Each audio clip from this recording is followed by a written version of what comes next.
அதுவும் வந்து திமுகவில் இருந்த ஏதோ ஒரு அமைச்சர் கூட இல்லை, முக்கிய அமைச்சர்களில் முதன்மையான ஒரு நபராக இருக்கார் இல்லைங்களா? அப்படி இருக்கும்போது அப்போ இந்த விஷயம் வந்து திமுகவுக்கு ஒரு மிகப்பெரிய பின்னடைவு தான். இவங்க சொல்லிக்கலாம், இப்போ எதிர்கட்சி தரப்பில் வந்து சரி, மற்றவங்க எல்லாருமே சரி, இதை வச்சு ஏற்கனவே செந்தில் பாலாஜி விஷயம் நாறிட்டு இருக்கு, இப்போ இந்நிலையில் பொன்முடி விஷயம், அப்போது இதை வச்சு திமுக வந்து ஊழல் செய்வதற்கு தயங்கியதில்லை. சாதாரணமாக முஸ்லீம் சிறைவாசி விடுதலை கோரிய ஒரு விஷயத்துக்கே முகில் ரோஹித் என்கின்ற ஒரு இயரிங்க்கு 30 to 50 லட்ச ரூபாய் வாங்கக்கூடிய நபரை வந்து நியமனம் பண்ணுறாங்க தமிழக அரசு சார்பாக. பொன்முடி வழக்கு வந்து சாதாரணமாக இவங்க விட்டுருவாங்க. செந்தில் பாலாஜி விஷயத்தில் கோட்டை விட்டதே பார்த்தீங்கன்னா இன்டெலிஜென்ஸுடைய மிகப்பெரிய ஃபெயிலு. ஏன்னு ஒரு அமலாக்கத்துறை வராங்கன்ற தகவல் கூட அவங்களுக்கு தெரியல. வந்த பிறகு தானே முதல்வர் அங்கேருந்து காரை எடுத்துகிட்டு ஓடுறாரு, வெளியே போகிறாரு. அப்போது இதுக்கு முன்னாடியே தெரிஞ்சதுன்னு சொன்னால் இவங்க கொஞ்சம் இதுவாக இருந்திருப்பாங்க. அப்போது தமிழ்நாட்டினுடைய இன்டெலிஜென்ஸுடைய ஃபெயிலியர் தான் நம்ம நினைக்கிறோம். அரசு ஊழியர்களை அந்த மாவட்டங்களுக்கு அனுப்பி, அதேமாதிரி பொதுப்பணித்துறை அதிகாரிகளை அந்த மாவட்டங்களுக்கு அனுப்பி, அந்த ரோடு அதாவது மழை நின்றுச்சு, வெள்ளம் வந்து வற்றிட்டு இருக்குன்னா அது துரிதமாக எடுத்தால் தான் கவர்மெண்ட், அதாவது மக்கள்கிட்ட நல்ல பேர் எடுக்க முடியும். புரியுதுங்களா? அதை விட்டு நம்ம டெல்லியில் போய் உட்காந்துக்கிட்டேன், டெல்லியில் வந்து நாங்கள் 10,000 கோடி கேட்டிருக்கோம், 1 லட்சம் கோடி கேட்டிருக்கோம், நிவாரண நிதி கேட்டு, அமலாக்கத்துறையுடைய ரைடாக இருக்கட்டும், செந்தில் பாலாஜி கைதாக இருக்கட்டும், இது எல்லாமே மத்திய அரசுடைய ப்ரெஷர் தான். அதெல்லாம் இல்லைன்னு சொல்ல முடியாது, ப்ரெஷர் தான். அதே நேரத்தில் இவனுக்கு யாரும் உத்தம புத்திரனுங்க இல்லை. 5 வருஷம் தண்டனை கொடுத்துட்டு உடனே கைது பண்ணி உள்ளே போட்டுருக்கணும். நேற்று செந்தில் பாலாஜி உள்ளே வந்து பார்த்துருப்பார் செல்ஃபோனில், இன்னைக்கு காலையில் 10:30 மணிக்கு செய்தியெல்லாம் பார்த்துருப்பார். ஏன்னா செல்ஃபோனாக தான் வச்சுருக்காரு. உள்ளேருந்து பார்த்துருப்பார், 5 வருஷம் தண்டனை கொடுத்தா என் கூட வந்துடும் ஒரு பார்ட்டின்னு.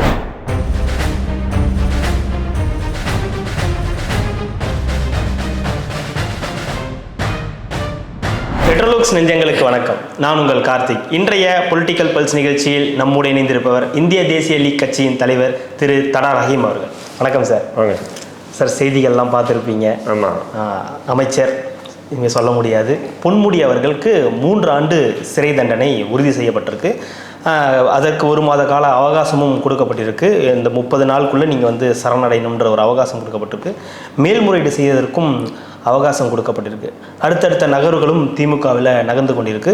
அவருடைய துறைகள் வந்து கூடுதலாக ராஜா கண்ணப்பன் அவர்களுக்கு ஒதுக்கப்பட்டிருக்கிறது. பொன்முடி அவர்களுக்கான இந்த தீர்ப்பை நீங்கள் எப்படி பார்க்குறீங்க? இன்னும் அடுத்தடுத்து என்னென்ன தீர்ப்புகள்? ஏன்னா திமுக, இது ஆளும் திமுக கட்சிக்கு வந்த ஒரு இதற்கு முன்னாடி வந்து பார்த்தீங்கன்னா நமக்கு ஜெயலலிதா அவர்கள் ஒரு ரெஃபரன்ஸ் இருக்காங்க, 2014 ஒரு ரெஃபரன்ஸ் இருக்குது. அப்புறம் 2019 பாலமுரளிக்கு அவர் ஒரு ரெஃபரன்ஸ் இருக்கார். ஆனால் திமுகவிற்கு இதுதான் முதல் தடவை ஒரு ஆளுங்கட்சியாக இருக்கும்போது பதவியில் இருக்கும் ஒரு அமைச்சர் மீது சிறை தண்டனை அப்படின்ற. ஏன்னா இதற்கு முன்னாடி வந்து அவங்க வந்து அதிமுக வந்து ஊழல் கட்சி அப்படின்லாம் நிறைய பேசுவாங்க. ஆட்சியில் இருக்கும்போதே ஊழல் செஞ்சுருக்கீங்க அப்படின்ற மாதிரியான நிறைய விஷயங்கள் பேசும்போது இப்போது இந்த மாதிரி ஒரு சம்பவம் இது திமுகவிற்கும் சரி மற்ற எதிர்கட்சிகளுக்கும், குறிப்பாக அதிமுக பாஜகவுக்கு என்ன மாதிரியான ஒரு செய்தியாக இருக்கும் சார்? நிச்சயமாக பார்த்தீங்கன்னு சொன்னால் இப்போ ஊழல் பார்த்தீங்கன்னா 1,75 லட்சம் அப்படின்றாங்க. பொன்முடி அவருடைய வாழ்க்கை வரலாறு படிச்சுன்னு சொன்னால் ஒரு விசித்திரமாக இருக்குது. சாதாரணமான ஒரு விவசாய குடும்பத்தில் பிறந்துட்டு அதன் பிறகு அவர் படித்து ஒரு பேராசிரியராக வேலை செய்கிறாரு. வேலை செய்யும்போது இடையில் பார்ட் டைம் மாரி அரசியலில் சேர்ந்திருக்காரு. ஒரு குறிப்பிட்ட காலத்தில் வந்து அவருடைய சகோதரர் தான் வந்து எம்எல்ஏ சீட்டே கிடைக்கிது. அப்போது அவர் கூட எப்பவுமே வந்து அதாவது துணையாக சில பேர் நாமினேஷன், ஏன்னா ஒருத்தர் நாமினேஷன் இது ரத்து பண்ணிட்டாங்கன்னா அந்த நாமினேஷன் பதிலாக இது அப்படின்னு சொல்லிட்டு ஜாயிண்ட்டாக ஒரு 2-3 பேர் போடுவாங்க. அந்த மாதிரி போட்ட நபர் தான் பொன்முடி அப்படின்றதும் சொல்கிறாங்க, பெரும்பாலும் சொல்லக்கூடிய. அப்படி போட்டு வந்து தன்னை கொஞ்சம் கொஞ்சமாக வளர்த்துக்கிட்டு இன்றைக்கி வந்து பார்த்திங்கன்னு சொன்னால் பல கோடிகளுக்கு அதிபதியாக இருக்குது. இப்போ சமீபத்தில் கூட இடி என்கின்ற அமலாக்கத்துறை சோதனையின் போது கூட அந்த கார்களை பார்த்தீங்கன்னு சொன்னால் எல்லாமே வெளிநாட்டு கார்கள் தான், எதுவுமே உள்நாட்டு கார்கள் பயன்படுத்துறதில்லை. பிள்ளைக்கு ஒரு கார் வச்சுக்கலாம், அந்தளவுக்கு கார்கள் வச்சு இவங்க உல்லாசமாக வாழ்கிறாங்கன்னா அப்போ இவங்கெல்லாம் வந்து வேறு சிந்தி சம்பாதிச்ச சொத்தாக இருக்குமானா நிச்சயம் வாய்ப்புகள் ரொம்ப குறைவு. அப்படி இருக்கும்போது பல நாள் திருடும் ஒரு நாள் மாட்டிக்குவான்ற மாதிரி நீங்கள் பல இடத்துல கொள்ளடிச்சிருக்கலாம். ஆனால் ஏதோ ஒரு வழக்கில் வந்து தண்டனை நிச்சயம் இருக்கு. இது இப்போ தொடுக்கப்பட்ட தண்டனையும் கிடையாது. இது அதிமுக காலகட்டத்தில், அதாவது திமுக ஆட்சியில் இருக்கும்போது தொடுக்கப்பட்ட ஒரு வழக்கு. அதில் ஒரு விடுதலை ஆயிட்டாரு. இதில் இது இன்னொரு விசேஷம் என்னன்னா, அதில் விடுதலை ஆயிட்டாரு. ஆனால் அந்த விடுதலையை ரத்து செஞ்சு சென்னை உயர்நீதிமன்றம் அந்த லஞ்ச ஒழிப்புத்துறையோட மேல்முறையீட்டில் தான் இந்த தீர்ப்பையே வழங்கியிருக்காங்க. நிச்சயம் இல்லை, அதை மாற்று கருத்து இல்லை. அதாவது வழக்கு தொடுக்கிறது அதிமுக தான் தொடுத்துருக்கு. விழுப்புரம் மாவட்ட லஞ்ச ஒழிப்புத்துறை தான் வந்து அந்த வழக்கை தொடுத்துருக்காங்க. வழக்கு தொடுத்து அந்த வழக்கு நடந்திருக்கு. அந்த வழக்கு நடந்துட்டு அதுதான் லஞ்ச ஒழிப்புத்துறை நீதிமன்றமே வந்து அவர் அமர்வு நீதிமன்றம் அவர் ரிலீஸ் பண்ணிட்டாங்க. ரிலீஸ் பண்ணது பிறகு வந்து நீதியரசர் வந்து என்ன தானாமுன் வந்து அந்த வழக்கை எடுக்கிறாரு. அந்த நீதிபதியை வந்து உடனே அவரை வந்து திடீர்னு என்ன பண்ணுறாரு, அவர் தான் ஆனந்த் வெங்கடேஷ் அவர் தான் வந்து தானாமுன் வந்து அந்த வழக்கை எடுக்கிறாரு. எடுத்து விசாரணைக்கு கொண்டு வரும்போது அவர் அவசரமாக மதுரை கிளைக்கு மாற்றிடுறாங்க. அப்போ அந்த இடத்துல வந்து ஜெயச்சந்திரன்ற நீதியரசர் வராரு. வந்துட்டு அந்த வழக்கு நடத்தி இன்றைக்கி வந்து அவர் குற்றவாளின்னு சொல்லி அறிவிச்சிருக்காரு. இப்போது அவர் குற்றவாளின்னு அறிவித்த பிறகு திமுக சார்பாக பொன்முடிக்கு ஆதரவாக ஆஜரான என்ஆர் இளங்கோ வந்து அங்கே முன்வைத்த காரணங்களை பார்த்தீங்கன்னு சொன்னால், இந்த வழக்கு விஷயமாக பார்த்தீங்கன்னு சொன்னால் நீங்கள் சரியான தீர்ப்பு சொல்லுங்கள், நீங்கள் அதிமுக ஆட்சியில் சட்டத்துறை செயலாளராக செயல்பட்டிருக்கீங்க, அப்போ தான் இந்த வழக்கு சம்மந்தமாக அப்படிங்கும்போது அது என்னன்னு சொன்னால், நீங்கள் ஒரு அதிமுக காரன்னு சொல்லாமல் சொல்லியிருக்காரு நீதிபதிக்கு. பட் அது வந்து அந்த நேரத்து நிலை வேறு. இப்போ நான் நீதிபதியாக இருக்கேன், அது நான் என்ன இருக்கோ அப்படின்ற மாதிரி தான் அவர் சொல்லி தண்டனை வந்து 3 ஆண்டுகள்னு கொடுத்துருக்காரு. இதில் இன்னொன்று என்ன சொன்னீங்கன்னா, 5 வருஷத்துக்குள்ள தண்டனைன்னு சொன்னாவே மேல்முறையீடு பண்ணுறது கால இடைவெளி கொடுப்பாங்க. அது எல்லா வழக்குக்குமே, இந்த வழக்கு மட்டும் இல்லை.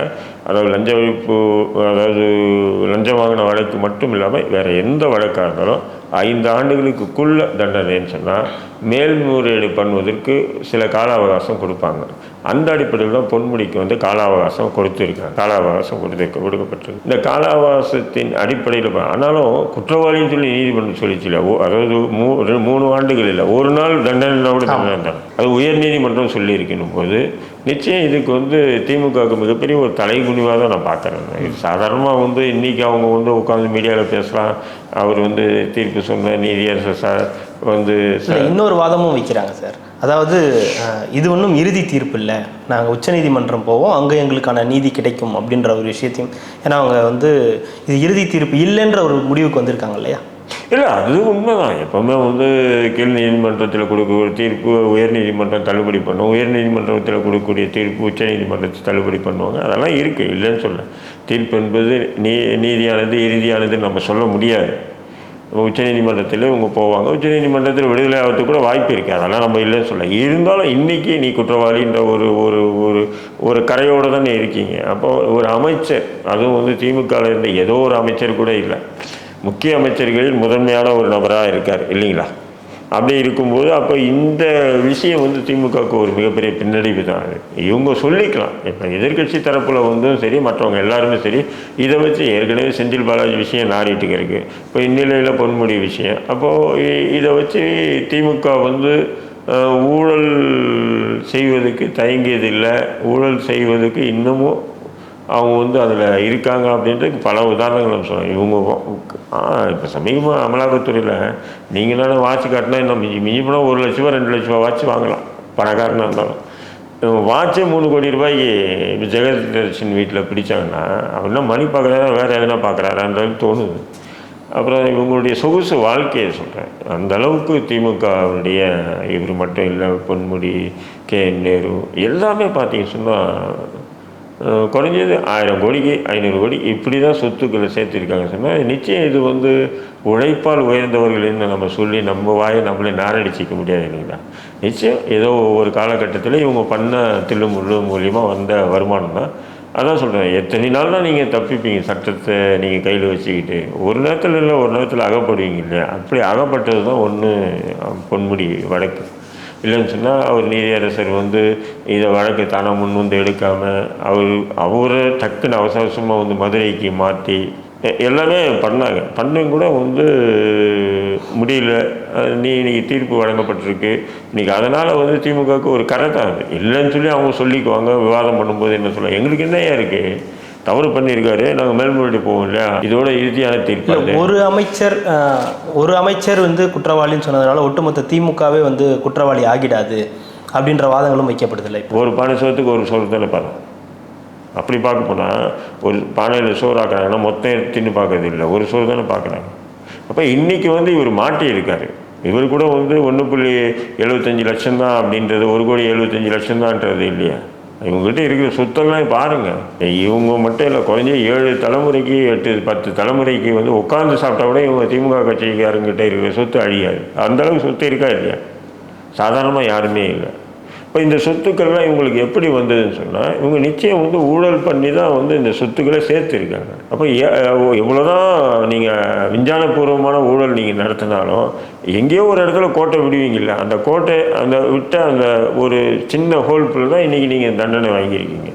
இல்லை, பொதுவாகவே இந்த ஆளுங்கட்சி தரப்பில் ஏதாவது வழக்குகள்லாம் நடக்கும்போது அது ஒன்று வாய்தா வாங்கப்படும், இல்லை தள்ளி போகும். கிட்டத்தட்ட இதுவும் ஒரு 6-7 ஆண்டு காலங்கள் கழித்து தான் இந்த மாதிரி ஒரு தீர்ப்பு வந்திருக்கு. ஆனாலும் ஆளுங்கட்சி தரப்பு மீதும் ஒரு வழக்கு வந்து தீர்ப்பு வந்திருக்கு, தண்டனைன்னு சொல்லி குற்றம்னு சொல்லி வந்திருக்கும்போது மக்களுக்கு எப்படி இந்த செய்தி போய் சேரும்?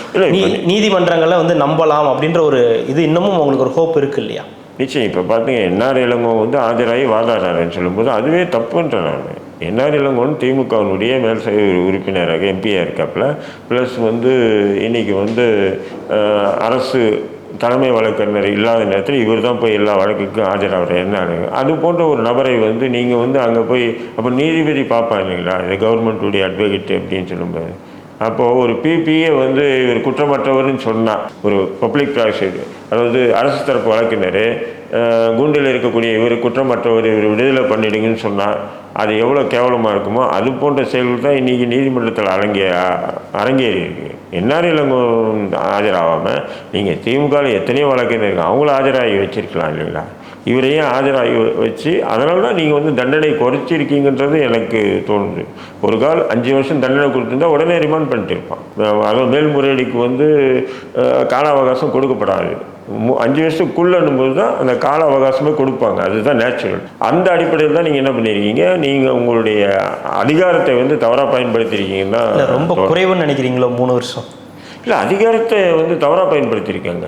நீங்கள் என்ஆர் இளங்கோ வந்து ஆர்குமெண்ட் அவர் தானே பண்ணியிருக்காரு. நீங்கள் இப்போ என்ஆர் இளங்கோ யாருன்றது எவ்வளோ அறிஞ்ச ஒரு விஷயம், நீதிபதிகளும் தெரியும் இல்லைங்களா. இப்போ நாளைக்கு நம்ம எதனா ஒரு பழிச்சொல்லுக்கு ஆளாயிடும், ஆகிடும் அப்படின்றதுக்காக சில விஷயங்களுக்கு மாற்றம் இருக்கலாம். நீதிபதியே அதிமுககாரர்ன்றவன் அவரே சொல்லிட்டாரு. அதாவது அதிமுக ஆட்சியில் சட்டத்துறை செயலாளராக இருந்தவர், நான் அந்த நேரத்தில் இருந்த பதவி அது, இப்போ இருக்கிற பதவி இது அப்படின்னு சொல்லி அவர் தெளிவுபட்டார். அரசியல் செல்வாக்கு இல்லாமல் இல்லை, எல்லா இடத்துலையும் அரசியல் செல்வாக்கு இருக்குது. இருந்தாலும் வந்து இன்றைக்கி என்ஆர் இளங்கோ மூலியமாக ஆர்குமெண்ட் பண்ணது வந்து பார்த்தீங்கன்னு சொன்னால் அதுவும் கூட ஒரு தவறு தான், திமுகனுடைய தவறு தான். மேல்முறையீட்டில் உடஞ்சிடும் வைங்க, நிச்சயம் இது வாய்ப்பு இல்லை. 195% வந்து பார்த்தீங்கன்னா மேல்முறையீட்டில் வந்து தள்ளுபடி பண்ணுவாங்க அந்த வழக்கு. அப்படியா? பொன்முடிக்கு ஆதரவாக தான் வரும், அதெல்லாம் மாற்று கருத்து இல்லை. ஏன்னா இவங்க சாதாரணமாக வழக்கு வைக்க மாட்டாங்க. சாதாரணமாக முஸ்லீம் சிறைவாசி விடுதலை கோரிய ஒரு விஷயத்துக்கே முகில் ரோஹித் என்கின்ற ஒரு இயரிங்க்கு 30,000 to 50 லட்ச ரூபா வாங்கக்கூடிய நபரை வந்து நியமனம் பண்ணுறாங்க தமிழக அரசு சார்பாக. பொன்முடி வழக்கு வந்து சாதாரணமாக இவங்க விட்டுருவாங்களா? சீனியர் கவுன்சிலர் நிப்பாட்டி ஆர்குமெண்ட் பண்ணுவாங்க. ஆர்குமெண்ட் பண்ணிவிட்டு அந்த நேரத்தில் வந்து அது வந்து ஏன்னா அரசு அவங்க கட்டுப்பாட்டில் இருக்கு இல்லையா, அதனால் வந்து நான் இந்த தீர்ப்பை மட்டும் வச்சு உச்சநீதிமன்றத்தில் அந்த உறுதிப்படுத்த மாட்டாங்க. இந்த தீர்ப்பு கூட கீழ் நீதிமன்றத்தில் கொடுத்த ஆதாரங்கள், சாட்சியங்கள் மற்றும் கீழ் நீதிமன்றத்தில் கொடுத்த தீர்ப்புகளை எல்லாத்தையும் மேற்கோள் காட்டி தான் உச்சநீதிமன்றமே இந்த வழக்கை வந்து அணுகும். வெறும் உயர்நீதிமன்றத்தில் என்ன சொன்னாங்க அதை மட்டும் அணுகுனாங்கன்னு சொன்னால் அந்த தீர்ப்பை உறுதிப்படுத்திடுவாங்க. ஆனால் அமர்வு நீதிமன்றத்தில் சொல்லப்பட்ட எல்லா விஷயத்தையும் உச்சநீதிமன்றத்தில் அங்கே பேசப்படும் போது இந்த வழக்குகளுக்கு வந்து பொன்முடிக்கு சாதகமாக வர்றது தான் 95% வாய்ப்பு இருக்குது. அதெல்லாம் மாட்டுங்க. ஆனால் நீங்கள் என்னதான் சாதகமாக வந்து நீங்கள் அங்கே வந்து நீங்கள் குற்றமற்றவர்னு வாங்கிட்டா கூட இன்றைக்கி நீங்கள் ஒரு குற்றவாளி, இது கலங்கும் வந்து திமுகவுக்கு தான் கலங்கும். முதலமைச்சர் திமுக தலைவர் ஸ்டாலின் அவர்களுக்கு ஏற்கனவே பல நெருக்கடிகள் இருக்குது. ஒரு பக்கம் சென்னையில் ஏற்பட்ட பேரிடர், அப்புறம் தென் மாவட்டங்களில் ஏற்பட்ட பேரிடர், இன்னொரு பக்கம் இந்தியா கூட்டணியோட கூட்டம் அப்படின்னு சொல்லி பலதரப்பட்ட நெருக்கடிகள் இருக்கும்போது இந்த சம்பவம் இன்னும் பெரிய நெருக்கடியை கொடுக்கும் இல்லையா? இது ஏன்னா ஒரு மூத்த அமைச்சர்கள் அவருடைய செட்டு இவங்கெல்லாம் கிட்டத்தட்ட சொல்லணுமா? அப்போது அவர் தமிழக முதல்வரை பொறுத்தவரையிலையும் அவரை வந்து செயல்படுற மாதிரி எனக்கு தெரியல. ஆனால் சுற்றிட்டு இருக்கார், பேசுகிறாங்க சார். அவர் செயல்படுற மாதிரி இருந்ததுன்னா இந்த வழக்கினுடைய தீர்ப்புகள் கூட மாற்றம் மாறி இருக்கும். ஏன்னு சொன்னால் ஆக்டிவாக இருந்திருந்தானா யார் என்ன ஏதுன்னு சொல்லிட்டு அதில் கொஞ்சம் விட்டுருக்க மாட்டார், விட்டுருக்க வாய்ப்பே இல்லை. அது செந்தில் பாலாஜி விஷயமே கூட பார்த்தீங்கன்னு சொன்னால் இன்டெலிஜென்ஸுடைய ஃபெயிலியர் தான் சொல்லலாம். ஏன்னு சொன்னால் ஒரு அமலாக்கத்துறை வந்து தலைமைச் செயலகத்துக்குள்ளே வந்து அவங்க வந்து ரைடு நடத்துகிறாங்கன்னு சொன்னால் இப்போ மாநில முதல்வர், மாநில சுயாட்சி, மாநில இது பேச்சளவு தானே. அப்போ அந்த செந்தில் பாலாஜி விஷயத்தில் கோட்டை விட்டதே பார்த்தீங்கன்னா இன்டெலிஜென்ஸுடைய மிகப்பெரிய ஃபெயிலியர். ஏன்னு சொன்னால் ஒரு அமலாக்கத்துறை வர்றாங்கன்ற தகவல் கூட அவங்களுக்கு தெரியல. வந்த பிறகு தானே முதல்வர் அங்கேருந்து காரை எடுத்துகிட்டு ஓடுறாரு, வெளியே போகிறாரு. அப்போது இதுக்கு முன்னாடியே தெரிஞ்சதுன்னு சொன்னால் இவங்க கொஞ்சம் இதுவாக இருந்திருப்பாங்க. அப்போது தமிழ்நாட்டினுடைய இன்டெலிஜென்ஸுடைய ஃபெயிலியர் தான் நம்ம நினைக்கிறோம். அப்போ அந்த விஷயமாகட்டும். அதை தொடர்ந்து இப்போ பொன்முடி விஷயமாக கூட சரி பார்த்தீங்கன்னு சொன்னால் இப்படி உயர்நீதிமன்றம் தானாக முன் வந்து வழக்கு எடுத்திருக்காங்க போது இந்த வழக்கினுடைய முடிவுகள் எப்படி போகுன்றது தெரியும் இல்லைங்களா. குறைஞ்சபட்சம் வந்து காலதாமதம் படுத்தி தன்னுடைய ஆட்சிக்கு கெட்ட பேர் வரக்கூடாத அளவுக்கு செய்யறதுக்கு கூட முதல்வரால் முடியாமல் தான் இருக்குதுன்னு நம்ம நினைக்கிறோம். இப்போ ஏற்கனவே பார்த்தீங்கன்னு சொன்னால் சென்னையில் வந்து பார்த்திங்கன்னா மழைநீர் வெள்ளத்தில் வந்து மாநில அரசோ அல்லது மாநகராட்சியோ ஸ்தம்பிச்சு தான் நின்றுது. இவங்க பேசிக்குவாங்க, ஹேஷ்டாக் போட்டுக்குவாங்க சென்னையை மீட்ட திமுகன்னு சொல்லிட்டு. ஆனால் அங்கே பாதிக்கப்பட்ட மக்களுக்கு தான் தெரியும் இந்த அரசும் மாநகராட்சியும் என்ன பிடுங்கிச்சு இங்கே வந்துச்சு அப்படின்னு. புரியுதுங்களா? அது தீர்க்கமாக இருக்காங்க. அப்படி இருக்கும்போது நிச்சயம் வந்து பார்த்திங்கன்னா இதெல்லாம் திமுகவுக்கு மிகப்பெரிய பின்னணி. இப்போ தென் மாவட்டங்கள் கூட இன்றைக்கி வந்து பார்த்திங்கன்னா இந்த மழை நீர் வெள்ளம் வந்து மிகப்பெரிய, அதாவது இது நாள் வராத ஒரு மழை அங்கே பெஞ்சது உண்மை தான். அது எல்லாருமே சொல்லிக்கிறாங்க, அதெல்லாம் மாற்று கருத்து இல்லை. ஆனால் மழை வந்து வெள்ளம் வந்துச்சு, அதன் பிறகு நடத்தக்கூடிய அந்த நிவாரண பணிகள், அந்த பணி இப்போ தென் மாவட்டங்கள் வந்துன்னு சொன்னால் ஒட்டுமொத்த இந்தியாவில் தமிழ்நாட்டில் இருக்கக்கூடிய அத்தனை மாவட்டத்தில் இருக்கக்கூடிய மாநகராட்சி மற்றும் மின்துறை அரசு ஊழியர்களை அந்த மாவட்டங்களுக்கு அனுப்பி, அதேமாரி பொதுப்பணித்துறை அதிகாரிகளை அந்த மாவட்டங்களுக்கு அனுப்பி அந்த ரோடு, அதாவது மழை நின்றுச்சு வெள்ளம் வந்து வற்றிட்டு இருக்குன்னா அது துரிதமாக எடுத்தால் தான் கவர்மெண்ட், அதாவது மக்கள்கிட்ட நல்ல பேர் எடுக்க முடியும். புரியுதுங்களா? அதை விட்டு நம்ம டெல்லியில் போய் உட்காந்துக்கிட்டேன், டெல்லியில் வந்து நாங்கள் 10,000 கோடி கேட்டிருக்கோம், 1,00,000 கோடி கேட்டிருக்கோம், நிவாரண நிதி கிடைக்கும், அதுவும் தேவையான விஷயம் தானே. தேவையில்லைன்னு சொல்லுவேன் நான். அதை விட்டு நீங்கள் இன்னொரு படி இருக்கு இல்லையா, உங்களுடைய மாநில அரசு ஊழியர்களை பயன்படுத்துங்கன்றேன் நான். பொதுப்பணித்துறை அதிகாரிகள்லாம் என்ன பண்ணிக்கிட்டா உட்காந்துருக்கானுங்க, பொதுப்பணித்துறை ஊழியர்கள்லாம் என்ன பண்ணிகிட்டு இருக்காங்கன்றாங்க. அத்தனை மாநகராட்சி ஊழியர்களே அனுப்புங்க நெல்லைக்குன்ற. சரி, அதான் இவ்வளோ பிரச்சனைகள் இருக்கு இல்லையா. இப்போ இந்த பிரச்சனையும் அவருக்கு சேர்ந்துருக்கு பொன்முடி, அதாவது அவருடைய ஆட்சியில். அதுதாங்க சொல்கிறேன், இவரோட ஆட்சியில் இப்போ பொன்முடி அவர்களுக்குமே இப்படி ஒரு நிலைமை அப்படின் போது மற்ற அமைச்சர்களுக்கு ஒரு பயம் வரும் இல்லையா. ஏன்னா ஏற்கனவே நிறைய வழக்குகள் இருக்குது. ஒரு பக்கம் செந்தில் பாலாஜி, இப்போ பொன்முடி, அப்புறம் துரைமுருகனோட கேஸ் ஒன்று இருக்குது, தங்கம் தென்னரசு மேலே இருக்குது, இப்படின்னு ஏகப்பட்ட அனிதா ராதாகிருஷ்ணன் சொல்லி தொடர்ந்து வழக்குகள் ஒரு பக்கம் இருக்குது. இப்போ நீங்கள் சொன்ன மாதிரி செந்தில் பாலாஜி இப்போ சிறையில் இருக்கார். அடுத்து இவருக்கும் சிறை போடுவதற்கான வாய்ப்புகள் அதிகமாக இருக்குது. பொன்முடி அவர்களுக்கும் ஒரு நம்பிக்கை இல்லாமல் போயிடுமோ முதல்வர்கள் மேலே? திமுக அமைச்சர்களுக்கே ஒரு நம்பிக்கை இல்லாமல் போயிடுமா? இல்லை, திமுகவில் இப்படி ஆகணுன்றது தான் எனக்கு விருப்பம். ஏன் சொன்னால் இவங்க வந்து எல்லாம் வந்து குட்டி ஜமீன் மாரி வாழ்ந்துட்டு இருக்காங்க. குட்டி ஜமீன் மட்டும் நானே, எனக்கு பிறகு என் பிள்ளைக்கு பிறகு பேரன் பிறகு இவங்க தலைமையில் எப்படியோ அதேமாரி தான். வாரிசு அரசியலுக்கு எதிராக பேசக்கூடிய நபர் நான் இல்லை. வாரிசு வந்து திறமையானவன், தகுதியானவனாக இருந்தான்னா வாரிசு வர்றது தப்பு இல்லை. ஸ்டாலின் வந்தாருன்னு போது கலைஞருடைய வாரிசு தான் ஸ்டாலின். ஸ்டாலின் வந்தது தப்பு இல்லை, ஏன்னா ஸ்டாலின் கீழேருந்து வந்த மனுஷன், அது வேறு விஷயம். அதே நேரத்தில் ஸ்டாலினுக்கு பிறகு உதயநிதி ஸ்டாலின் போது அது வாரிசுங்கிறது அம்பலமாகுது. புரியுதுங்களா? அதேமாரி சரி, இவருங்க வாரிசு அப்படின்னு சொன்னால் அங்கங்கே மாவட்டத்தில் இருக்கக்கூடிய குட்டி பகவதிகள், குட்டி பகவதி மாரி அங்கங்கே வந்து என்ன பண்ணுறானுங்க, ஒவ்வொரு இப்போ திருச்சி எடுத்துக்கிட்டே கேஎன்ஆர் தான் இருக்கா இல்லைங்களா. அப்போ கேஎன்ஆர் அவர் என்ன பண்ணுறாரு, அவருக்கு பிறகு அவருடைய பிள்ளை அவருடைய வாரிசை கொண்டு வரணும் தானே. இப்போ இறக்கிட்டாங்களே எம்பி, இவங்க எம்எல்ஏ அமைச்சராக இருந்தால் அவன் பிள்ளைங்க எம்பி. அதேமாரி பார்த்தீங்கன்னா வேலூர் பார்த்தீங்கன்னு சொன்னால் துரைமுருகன் பையன் அவர் எம்பி, இப்படியே இறக்குறாங்க மேடம். அப்போ இது வந்து எப்படின்னு சொன்னால் அவங்கவுங்க வந்து அறிவிக்கப்படாத ஒவ்வொரு பகுதியினுடைய ராஜாவுக்களாக இருக்காங்க. அவங்க ஒட்டுமொத்த ராஜாவாக திமுக இருக்குது. அப்படி தான் நம்ம பார்க்க தோணுது. புரியுதுங்களா?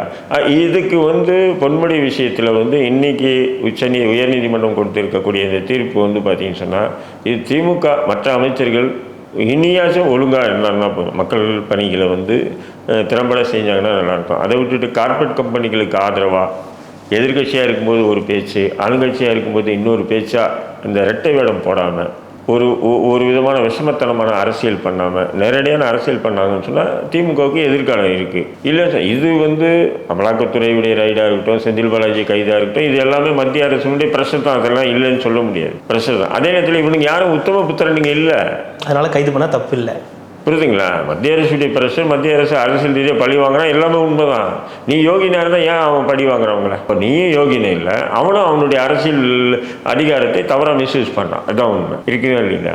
ஆனால் மத்திய அரசை நம்ம பாராட்ட முடியாது, மாநில அரசினுடைய அயோக்கிய தினத்தை அம்பலப்படுத்தாமல் இருக்க முடியாது. இன்றைக்கி இருக்கக்கூடிய நிலைகளில் இன்றைக்கி பொன்முடிக்கு வந்து சாதாரணமாக ஒரு பேராசிரியராக இருந்தவருங்க, அதிகபட்சமாக அவர் சம்பாதிச்சிருந்தாலும் ஒரு 2 கோடி ரூபாய்க்கு அதிபராக இருந்திருக்கலாம் மேபி, இல்லைங்களா? நீ காரே 10 கோடிக்கு கார் இருக்கிற அளவுக்கு ஒரு அவ்வளோ காரில் வந்து உல்லாசமாக அவ்வளோறாரு. ஆயிரக்கணக்கான ஏக்கர் நிலம், சொத்து சுகம் இப்படி கடக்கக்கூடிய நபர்களுக்கு இதெல்லாம் வந்து இந்த தண்டனைலாம் பத்தாதுன்ற. நான் ஒரு 5 வருஷம் தண்டனை கொடுத்துட்டு உடனே கைது பண்ணி உள்ளே போட்டுருக்கணும். நேற்று செந்தில் பாலாஜி உள்ளே வந்து பார்த்துருப்பார் செல்ஃபோனில். நீ காலையில் 10:30 மணிக்கு செய்தியெல்லாம் பார்த்துருப்பார், ஏன்னா செல்ஃபோனெல்லாம் வச்சுருக்காரு. உள்ளேருந்து பார்த்துருப்பார், 5 வருஷம் தண்டனை கொடுத்தா என் கூட வந்துடும் ஒரு பார்ட்டின்னு. 5 வருஷம் தண்டனை கொடுக்கல, அப்புறம் 5 ரூபா வெளியே போயிடுவான். அப்போது இதெல்லாம் பார்த்தீங்கன்னா நீங்கள் யார்? மக்களுக்காக பணி செய்யக்கூடிய நபர்கள். அரசியல் பழிவாங்க இருக்குது. அதிமுக ஆட்சி வந்து உங்கள் மீது வழக்கு போட்டு அரசியல் பழிவாங்க தான். ஆனால் அதன் பிறகு நடந்த நிகழ்வுகள்லாம் பார்த்தீங்கன்னா நீங்கள் உத்தம புத்திரன் இல்லை.